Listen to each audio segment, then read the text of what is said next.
चलिए आगे बढ़ते हैं और आपको सीधा लिए चलते हैं राज्यसभा, जहां पर गृह मंत्री अमित शाह क्या कुछ कह रहे हैं, सुन लेते हैं। भारत सरकार ने 9 एनडीआरएफ की टीमें विमान से वहां भेजी। मैं पूछ सकता हूं मान्यवर, इतना मुझे पूछते हैं सारे लोग, केरल सरकार ने क्या किया? अनधिकृत लोग रह रहे थे, नहीं रह रहे थे, मगर वल्नरेबल सिचुएशन तो थी। इनको शिफ्ट किया गया क्या? क्यों नहीं किया गया? कौन रोकता था? और शिफ्ट किया तो मरे कैसे? शिफ्ट पहले नहीं किया गया है, बाद में किया गया। जितना बोलोगे उतना नुकसान होगा।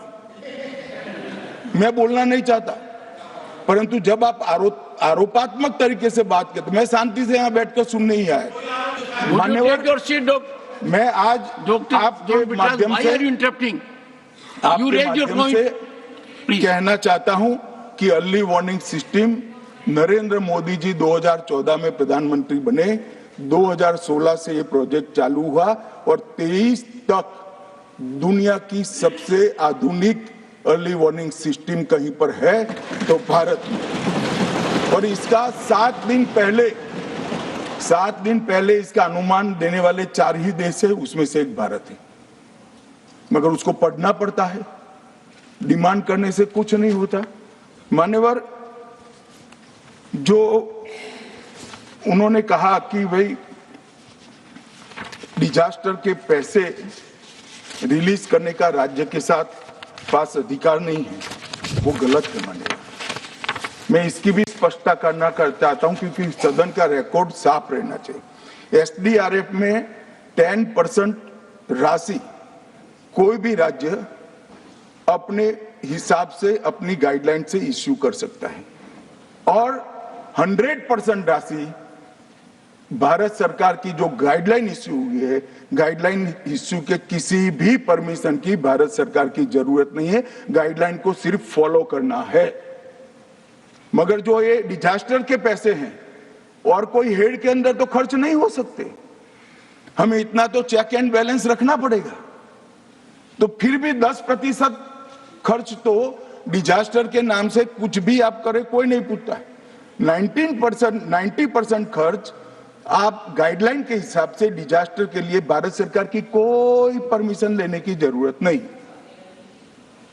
और बंगाल का भी कहा मान्यवर, डिटेल स्टेटमेंट नित्यानंद जी पढ़ेगी, मतलब मैं स्ट्रक्चर स्टेटमेंट नहीं दे रहा हूं, सिर्फ स्पष्टताएं कर रहा हूं।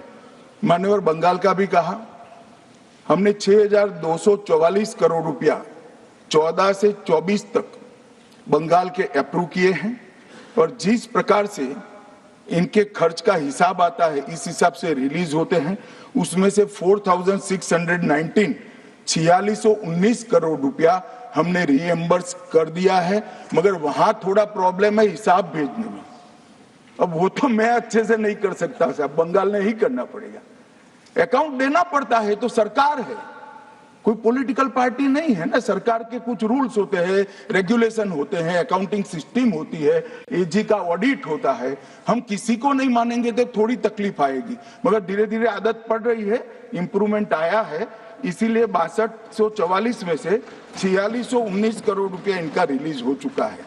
और मैं फिर से कहना चाहता हूं मान्यवर, अर्ली वार्निंग सिस्टम दी गई थी, इसीलिए 23 तारीख को हमने एनडीआरएफ की 9 बटालियन वहां पर, 1 सेकंड, 9 बटालियन वहां पर हमने भेज दी थी और 3 कल रवाना करी है। एनडीआरएफ की बटालियन उतरने से भी अलर्ट अगर हो जाते तो काफी कुछ बच जाता, मगर मैं किसी पे दोषारोपण नहीं करना चाहता हूं।